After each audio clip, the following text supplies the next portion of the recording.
Okay, we're holding here in the Gemara in Mesechta Megillah. Dav Dalid Amud Aleph 4a. Shalom Aleichem Rav Moshe. Good morning. Good morning. So, I have a question for you. Do you like where'd the picture go? Picture became small. Was bigger before larger. Have you ever seen a dog drinking wine?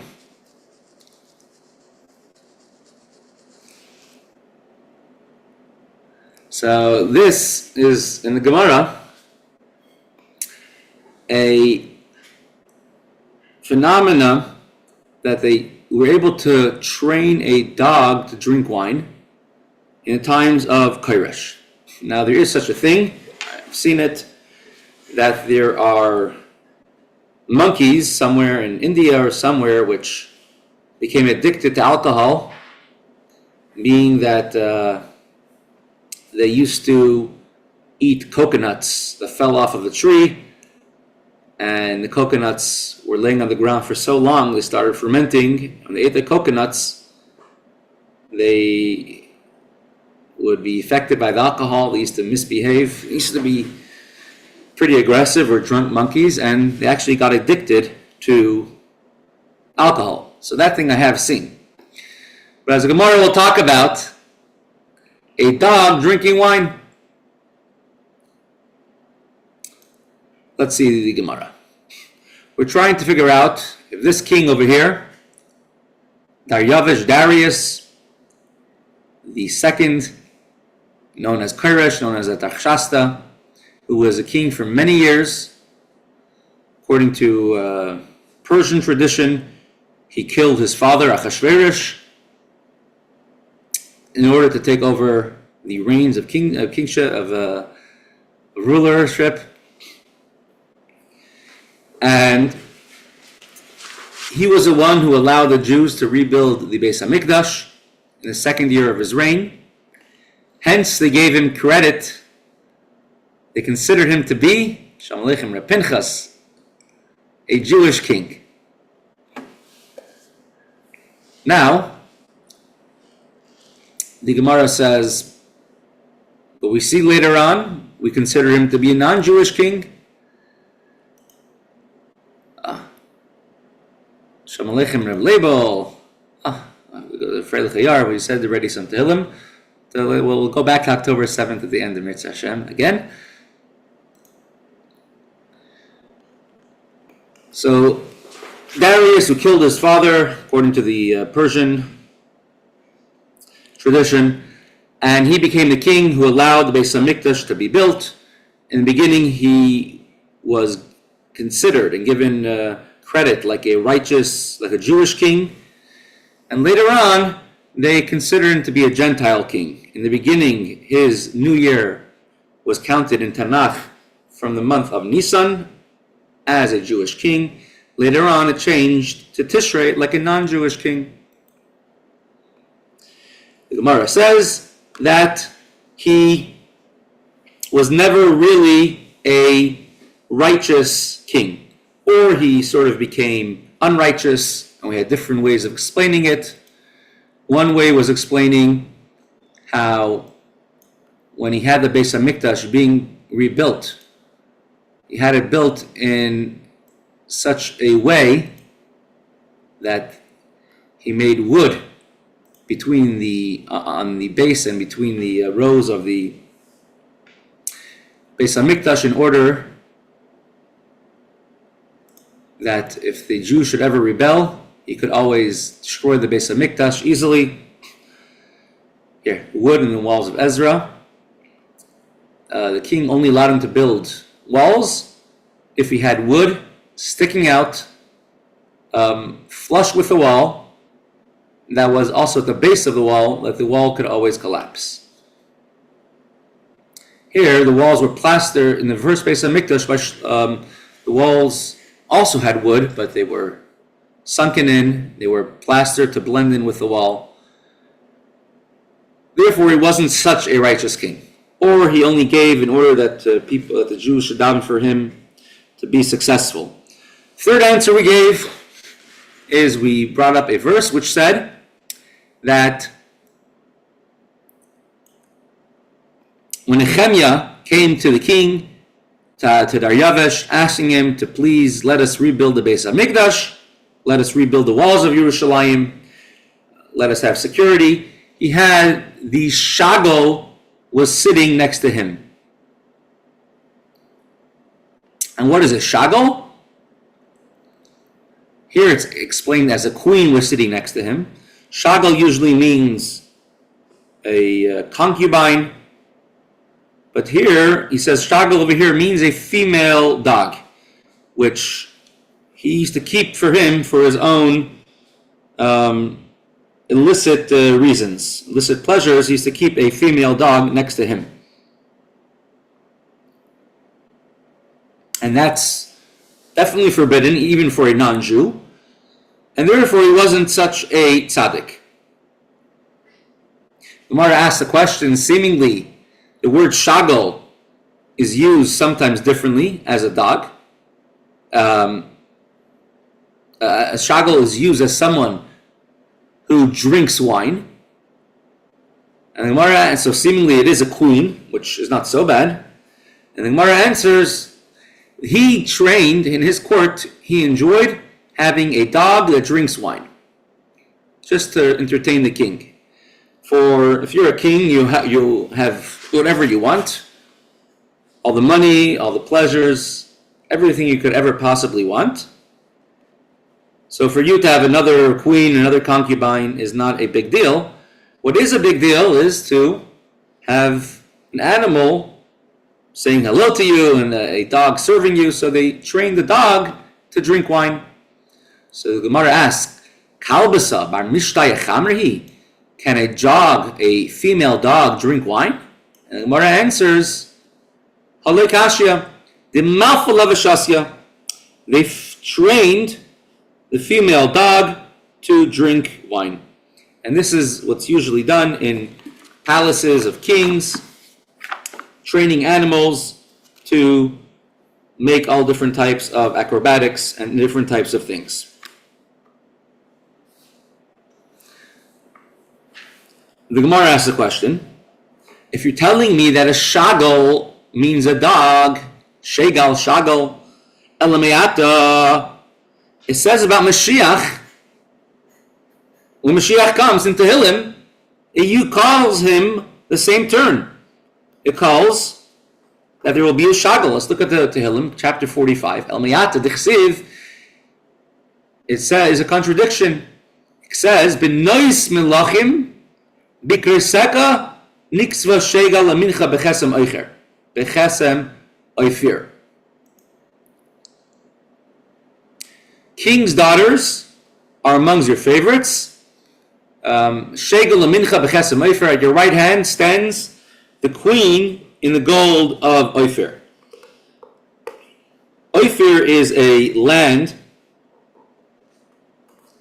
which we don't know exactly where it is. Some people know where it is, but Ophir is a land which is full of gold. We used to say America in Europe, we used to say they pave the streets with gold.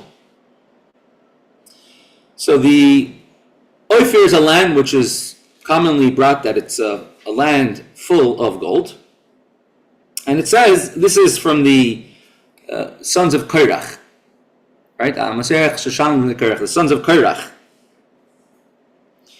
We're singing this, and they're singing about what's going to happen in the future when Mashiach comes.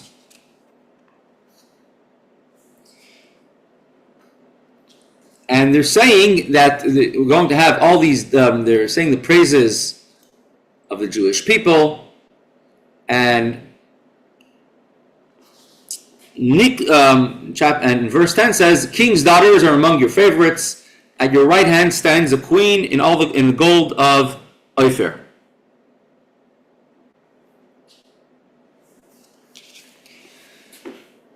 So the question that the Gemara asks is, what type of v'i shegel kalbasahi, and if the word shegel means a dog, my kamavasu l'navi l'Yisrael, what type of good tidings, what type of heralding of good news, what type of praise is it that you're praising the Jewish people? That Mashiach will come, and the king's daughters are amongst your favorites. Upon your right hand stands a consort in gold of Ophir. You're trying to tell me on your right hand will stand a dog adorned in gold of Ophir? Are these the great praises there's going to be when Mashiach comes? Now, the shegel yamincha, the shegel is on your right hand, on your right side. It says by Daryavish as well, by Darius, that shegel is sheves etzli, and the shegel was sitting next to him. And if a shegel is not a queen, shegel is a dog. So what type of praise will this be? That on the right hand of Mashiach, sitting on his right hand side, is going to be a beautiful dog, adorned in gold? Is that a praise for Mashiach? I don't know. It doesn't sound like a tremendous praise. So why do you say that shegel means specifically a dog? So the Gemara answers, this particular pasuk in Tehillim is not a literal, it's not to be taken literally, it's rather meant to be taken as a mashal, as a sort of a parable, an allegory. So the Gemara answers, Hachi Kamar. This is what the pasuk in Tehillim says. Verse 10, Benois Melachim Bikresecha, the king's daughters are among your favorites. Nitzvah Shegel Mincha Bechasam Ophir, your right hand stands a queen in gold of Ophir.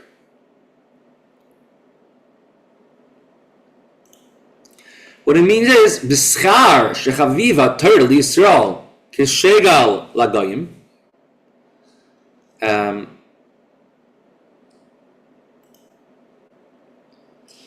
In the merit that the learning of Torah is beloved to the Jewish people, just like the shegel, which is the dog, is beloved to the nations of the world, and that's the original text, Lagoyim, the nations of the world. In Vilna, it was under the Russian Empire, so everything was censored. So they changed it to Ovdei Kechavim, to idol worshippers, and saying that everything that speaks negative is not talking about all non-Jews, only about the idol worshippers. Of course, there's the Chassidim, the pious of the nations of the world, who are not included in these things of the Gemara. So just like a shegel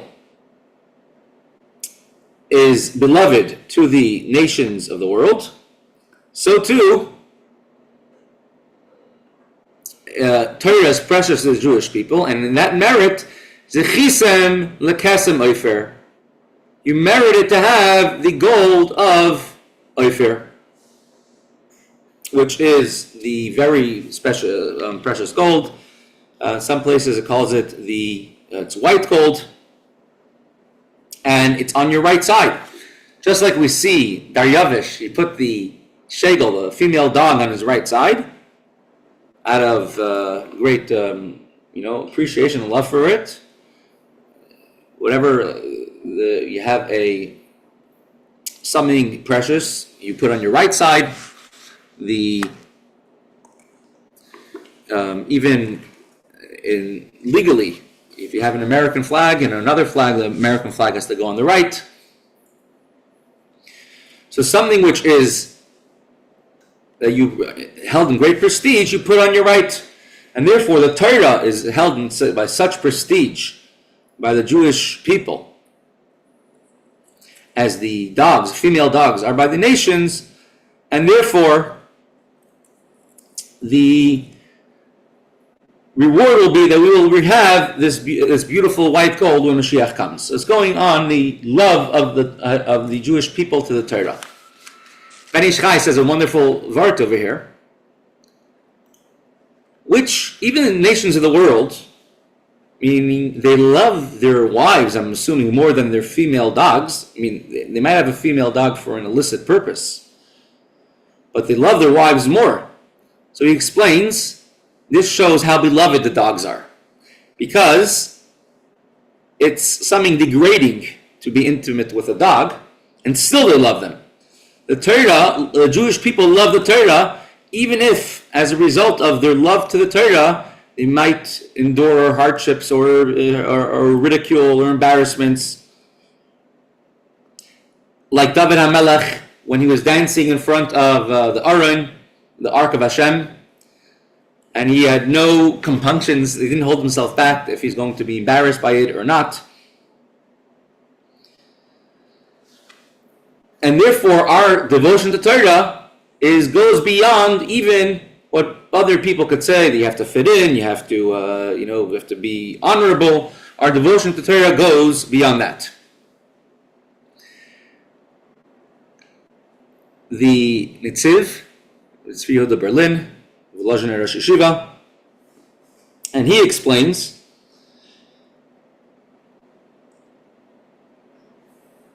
that just like it's not natural for a person to want to love intimately a dog, and the nations of the world do it anyways. So why? Because they're so drawn after this particular taiva, this particular lustful thing. So too, the love the Jewish people have to Hashem is a unnatural type of love, goes beyond the normal relatable love that people have. More than the love, you could say, to even one's kin, is our love to the Torah.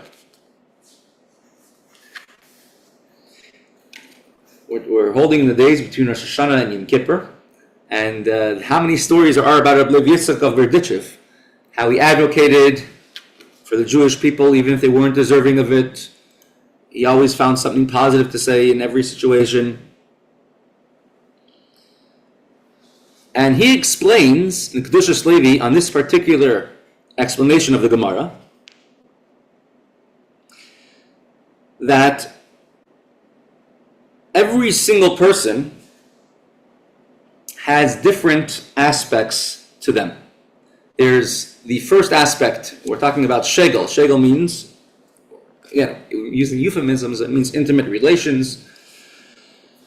Every single person, they're conceived, they were pregnant, they were in the mother's womb for 9 months, and then they were born. Every single person's neshama has the same idea. First is conceived. Conceived is the original drop, the original seed. It's a person's heart first gets the first excitement. The first is to serve Hashem. Then comes the gestation period, the period of pregnancy, when you want to do a mitzvah. And then comes a birth when you do the mitzvah. So first comes the desire, then the excitement, and then the actual doing of the mitzvah. Now, if you look at this Gemara, you can ask a question. Why does this verse in Tehillim say that the greatness is a Mashiach, and because Nix v'Shekel Mincha, because the Jewish people love the Torah, like the nations love their shegel, their female dogs, therefore we will be adorned with tremendous gold. There's many things that people like, besides for just this particular thing. Why specifically a female dog? Why make a comparison of how much we love the Torah to the amount the nations love doing this particular sin? And he explains, because in this particular sin, Avera, you take the Koyach HaAdam, the Ein Sof, the infinite power which Hashem gives to mankind, in order to be mashpia, to give to others, and you could have a mekabel, a recipient, which is a very high level of Ein Sof, of infinite power. And instead of using it out in the productive way, they're doing it to a shegel, to a female dog, which is a makabel, which is a wrong recipient for what's supposed to be given. So they are giving, and they're giving in the wrong way. However, the Jewish people are mekablim. We accept, we receive from Hashem. In our relationship with Hashem, Hashem gives, and we receive from Hashem. And therefore, we also have three different time periods. We have the conception, we have the pregnancy, and we have the giving birth. Once you have the conception, the zuriya, the way of kedusha, as soon as you begin to serve Hashem, right away, it's already, we're doing it already in a way that we want to serve Hashem. We are Hashem's recipient. So the conception is already that we are doing what Hashem wants. We do a mitzvah because we want to get closer to Hashem. That's a zriya. Hiroyin, being the pregnancy, is when we start to develop our initial desire to get close to Hashem, until we give birth, till we actually do a mitzvah because of that desire. And when you do that, it says, Isha mazras tchila yilet zacher, if a woman, right, there's mazras tchila, it gives a first seed, as different explanations are, gives birth to a male, is the reaction from Hashem is once we make a little turn to Hashem, we say, Hashem, we're ready to be Makabel. Hashem gives us more and more, and then you let the Zachar, then we give birth to a male. A male is something which is steady, doesn't change. The idea of the Shemesh, of the sun. And that in turn brings Kedusha in all the worlds lasting forever.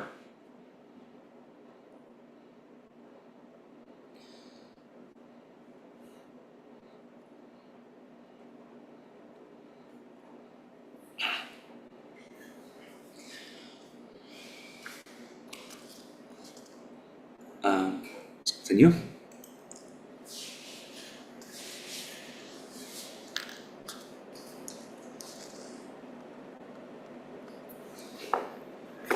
But this also really could explain the Gemara before, with the whole story of Nehemiah. Nehemiah goes to the king, King Daryavish, Artaxerxes as he's called, and he tells him, let me rebuild the Beis HaMikdash.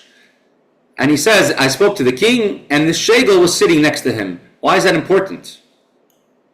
And it's important because, based on what we're saying later on here in the Gemara, shegel means that the king had a beloved dog, and the Jewish people are beloved, love their Torah as the nations of the world have their beloved own vices. But because in the merit we love the Torah so much, let us rebuild the Beis HaMikdash. The Gemara answers, that's one answer. So the first answer is when the pasuk in Tehillim says Niktzva Shegel Mincha, it's a reference, a euphemism to the Torah.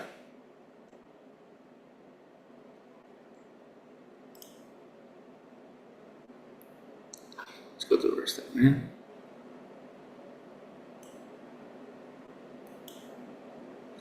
The second explanation is, and this is an explanation that Rashi brings over here on the spot, the word shegel actually means queen.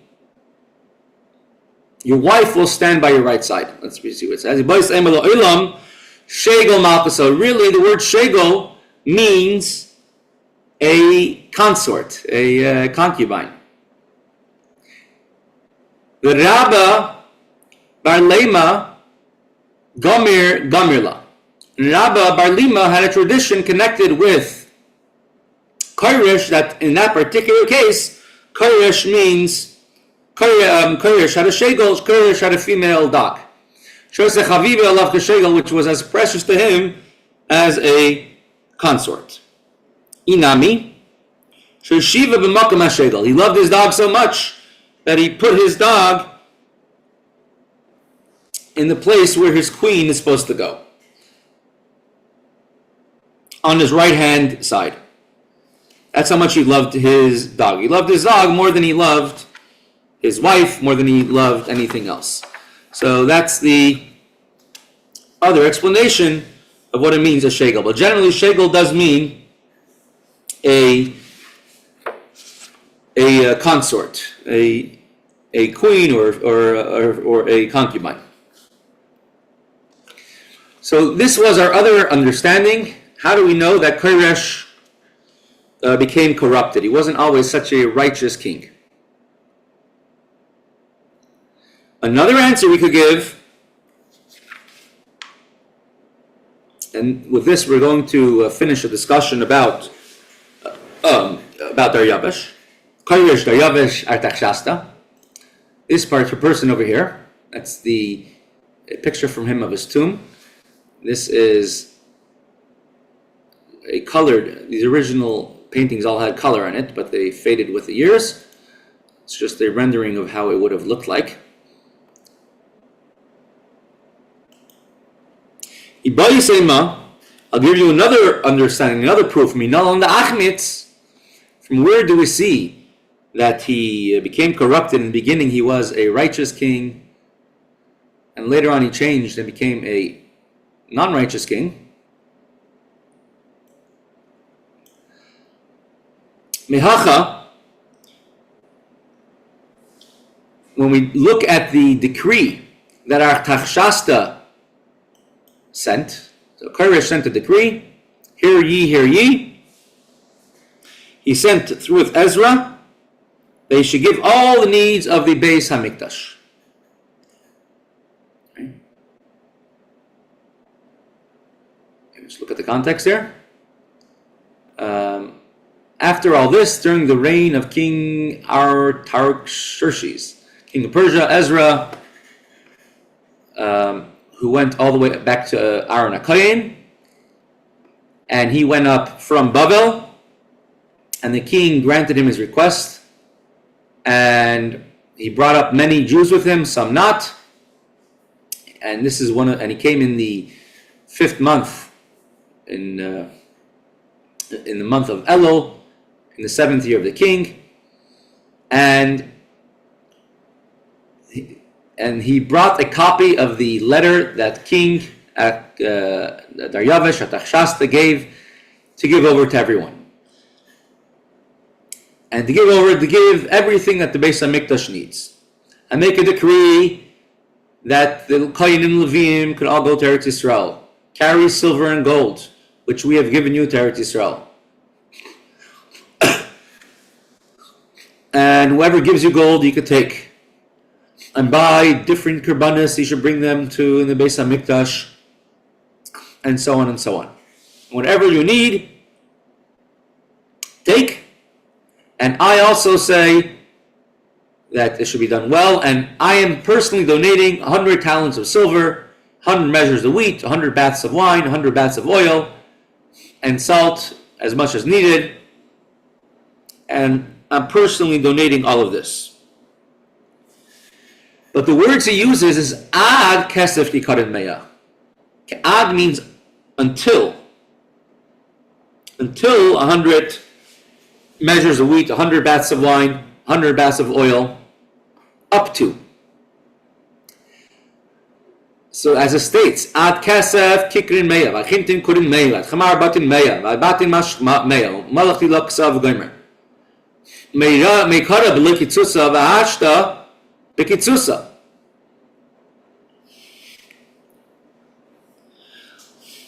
In the beginning, he gave them as much as he wanted. He gave.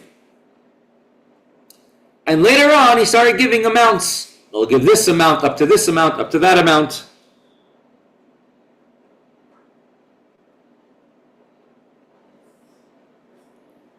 The Gemara says, maybe in the beginning,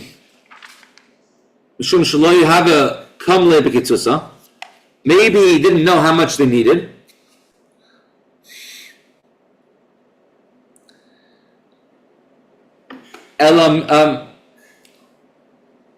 So maybe he told them, take as much, just take. And later on, he told them, take up to this amount. But in the beginning, he told them, take as much as you need, because he didn't know how much he needed. But now he knew how much he needed. Maybe it's not a proof that he became corrupted. He's giving foreign aid, and he says foreign aid up to this amount. Is that a proof that he's corrupted? Maybe he knows how much they need. Rather, clearly, like we said before, we know from other places that Koresh was corrupted from the fact that he had a female dog, and the fact that he built the Beis HaMikdash with a plan to destroy it in case of a need, and from the fact that he gave money on condition that you pray for me and my family. Those other answers are the ones which we see that he became corrupted, and therefore wasn't able to be considered in a Jewish king. But this reason that he gave with a limit is not a proof that he became corrupted.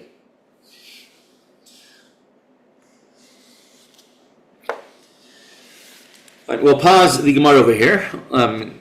Today it's October 7th, and in Eretz Yisrael and the whole world they're all commemorating October 7th in the Kedoshim. It's definitely a day to say lots of extra Tehillim. We said extra Tehillim this morning. Give lots of extra tzedakah.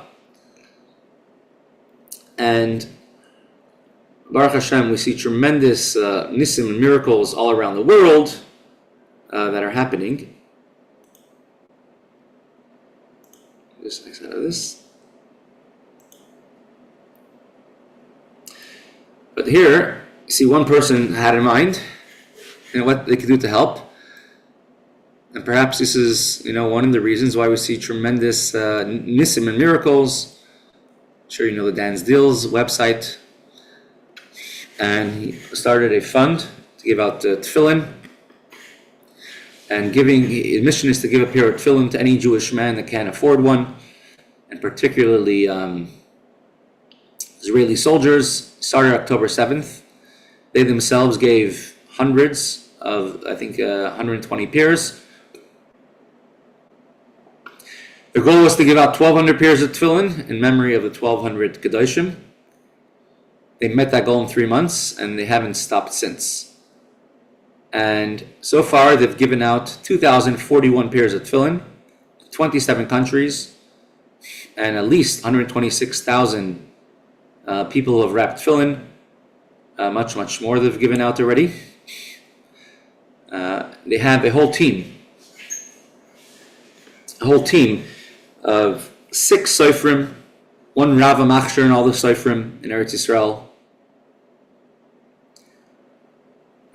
Every single person over here is a whole story, how they're putting on tefillin. One of the conditions is that you have to find someone else to put on tefillin with as well, with your new pair of tefillin. They have a whole team of 17 people, 5 employees, 17 people who verify every single person who applies for tefillin. If you don't know anyone that would like tefillin, they could apply, be matched with a donor. This was just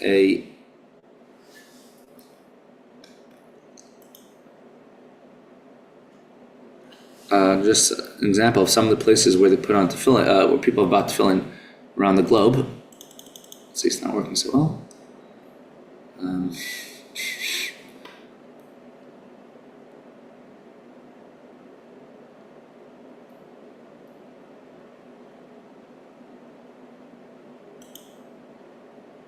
Let's see, just 1 second.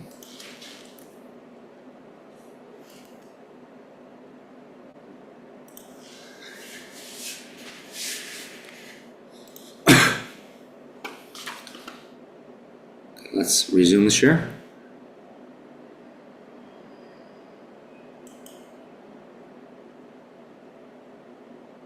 Okay, let's go to this.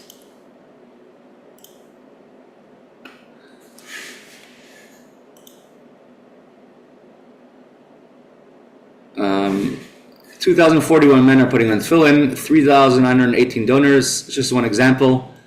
It's one Jew in Indiana who had no connection to Yiddishkeit. He saw a campaign offering to give tefillin. He was inspired after October 7th.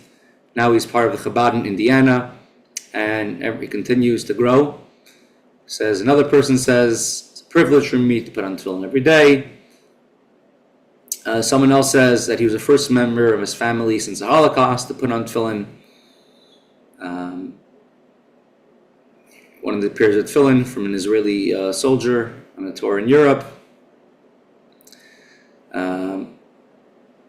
2,231 civilians committed to start wearing tefillin every day are requesting their own pair. 748 IDF soldiers signed up to receive a pair of tefillin and committed to wearing them every day. 2,041 pairs of tefillin have been distributed, 18 hand-picked seifrim, 4 tefillin kasros checkers, 1 Rav Machshir, a team checking and assembling the tefillin, hundreds of rabbis verifying all the sign-ups, 5 full-time employees. You see, Baruch Hashem, just the amount of people putting on tefillin all over the world, and we see the tremendous miracles that come out. So, if today's Eretz Yisrael, they're commemorating October 7th today. I guess while it's still on the world's mind, but other years it's on. It's going to be on Simchas Torah, Hebrew date, and Simchas Torah, you can't really put on tefillin with other Jews, but today you could. Today you are able to help other Jews put on tefillin on October 7th. So Hashgacha Pratis, perhaps every person on their own could help someone else put on tefillin physically, or sponsor a pair of tefillin at this website for another Jew, and definitely do all we can to help every other Jew to put on tefillin. Yeah, here's just people who have been donating to the tefillin campaign. Sarah.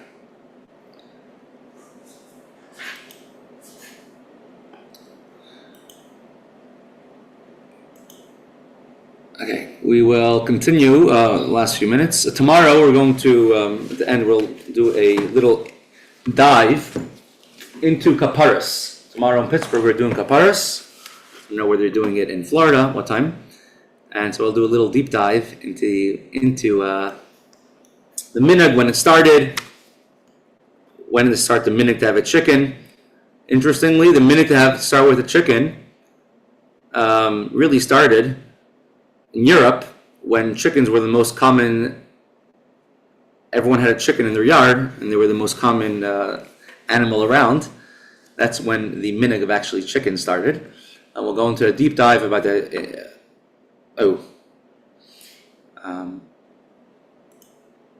Sorry. Were you able to see the screen with the tefillin campaign?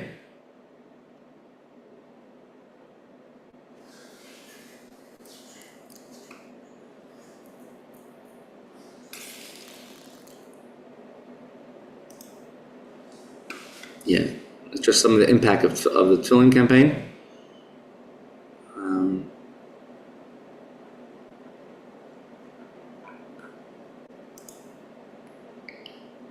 We'll continue the last few minutes with Veyadaata Moskva.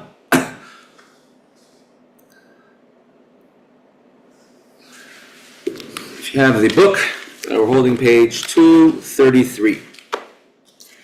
Hashem's anonymity.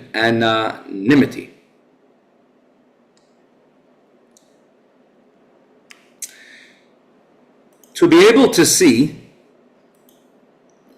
beyond the veil, beyond the superficial perception that Hashem puts, and to go beyond what you see with your eyes,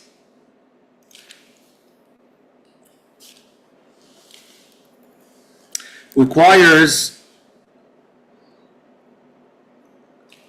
a lot of avodah, a lot of effort on a person's end.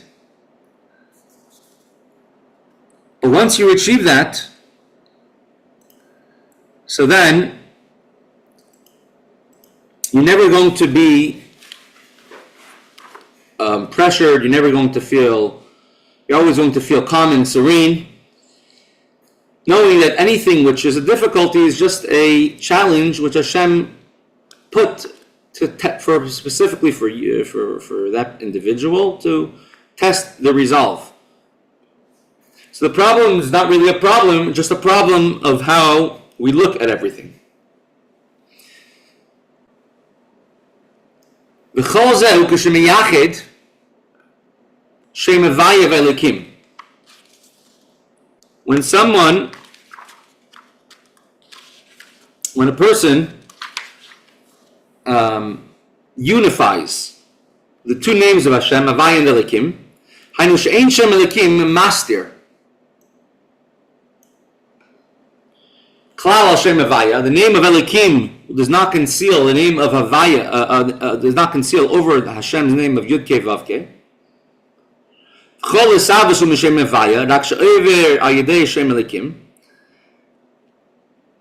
And one has this approach, and they realize that everything comes from Yud Kei Vav Kei, the infinite name of Hashem, and Hashem is in complete control every single moment, and Hashem is providing everyone everything one could possibly ever need, and more than we even think we need at every moment. Hashem has never abandoned us yet. He's not about to start, and just there's a medium of Shem Elikim. And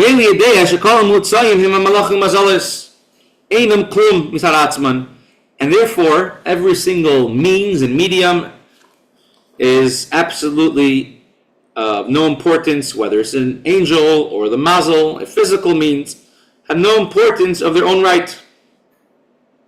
They're merely agents to bring what Hashem wants. And they're like a axe in the hands of the wood chopper.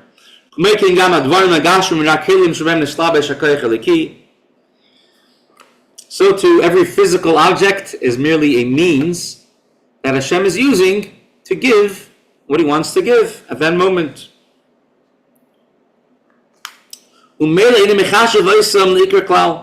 So they're not fundamentally important, the physical thing at all. The main thing is the divine blessing which comes through any physical means. And therefore, we have to try very hard to earn a living. You should apply yourself, and make a lot of effort to ensure that your business is conducted in such a way that you are a fitting receptacle to accept Hashem's light. And therefore, not trying to outdo the other one, or be more crafty than the other one, or become overly involved in business. And making sure that the business will not disturb him, hold him back, trouble him from learning Torah, davening.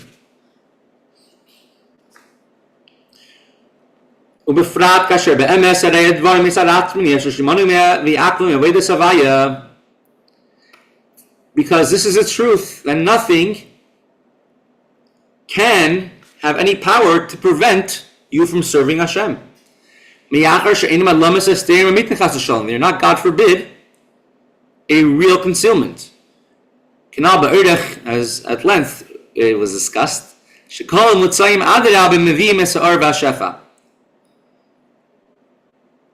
that every medium and in the world functions merely to bring Hashem's light to you and Hashem's blessing.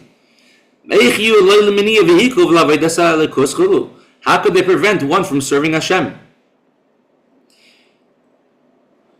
As Friedrich Rebbe says, that when the Alter Rebbe was in prison, and says at the end of his time in prison, he had to be told to leave prison because he was so happy. He was missing. He had with him the Baal Shem Tov and the Maggid the entire time at the end of his time in prison, and he was told, and he said he was missing nothing, even a new garment for Shabbos. He would have, Alter Rebbe had a handkerchief, and he would cut another piece every week and connect it to his garment, and he would have a new garment for Shabbos every week. He had everything he possibly wanted.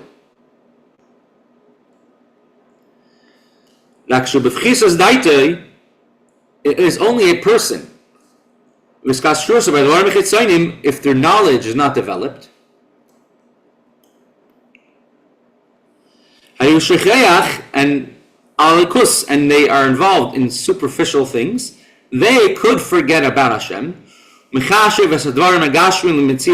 think that a physical object has some importance. And he gives himself over to them. And they hold him back from fulfilling what he needs.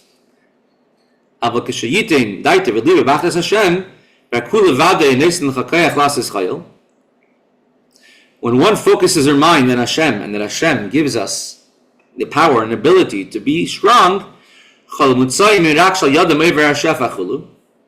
and every physical means is only there to support us. It's Hashem's way of giving us blessing. And Hashem's fundamentally important. There's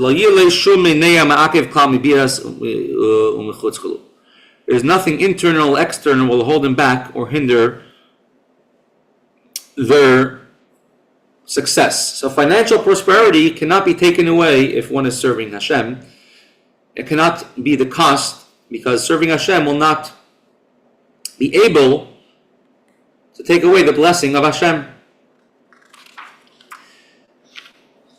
There is a very interesting letter. Perhaps another day I'll bring it up, the actual letter, a copy of it. The Rebbe, I think his name was Rabbi Gansberg, which he was a shochet. And he would go to shecht, and many times there would not be, in places where he went to shecht, there was no minyan. And he had to go there early in the morning and be there maybe a day or two sometimes. So he wouldn't always have a minyan, and he had to say Kaddish. So he wrote a letter to the Rebbe asking what should he do, because he's not going to have a minyan to say Kaddish.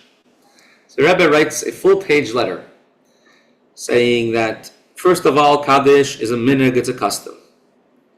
And you could hire somebody else to say Kaddish for you to make sure Kaddish will always be said. And you say when you can, and when you can't do it. And especially, if you're one who's saying Kaddish for, will want you to do that, be a shochet, and you're doing a leches shemayim, and this is your parnasa.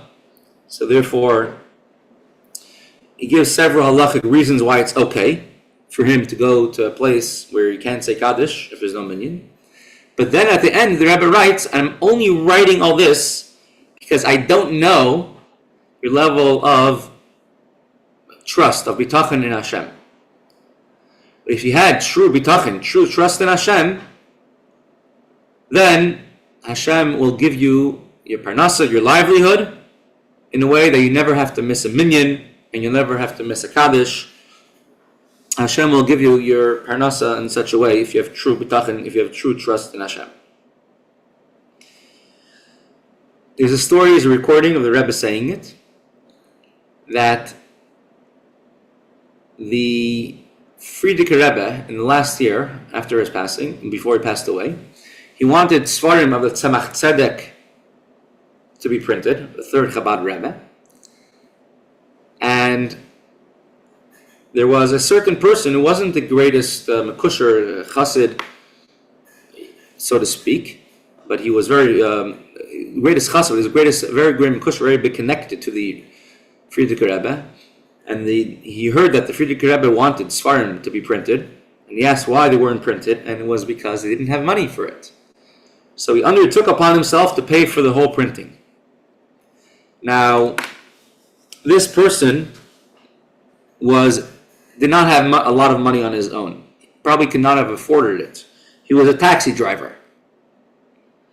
And he wouldn't have been able to sponsor, to print to a sefer at all. And he didn't know any other business but taxi driving. He wasn't someone who tried his hand at other fields. But he did what he knew that Frierdiker Rebbe wanted. And with that, he says, without him even knowing or new avenues of livelihood opened up for him, and he was able to, in a short time, he didn't have to drive a taxi anymore. He was able to earn a lot of money, become very wealthy, and he says he was able to pay for the printing of the sefer, and have much more left for him and his family to live very well off of. And he says it happened because he came with the approach that this is what's needed, and therefore this is going to be done. He didn't come and make a calculation, I'm not able to do this right now. Rather, he went ahead and he just went and agreed to do it. So this is the idea that we look for the Havaya, we look past Elikim, we open up new avenues and new blessings. And Hashem should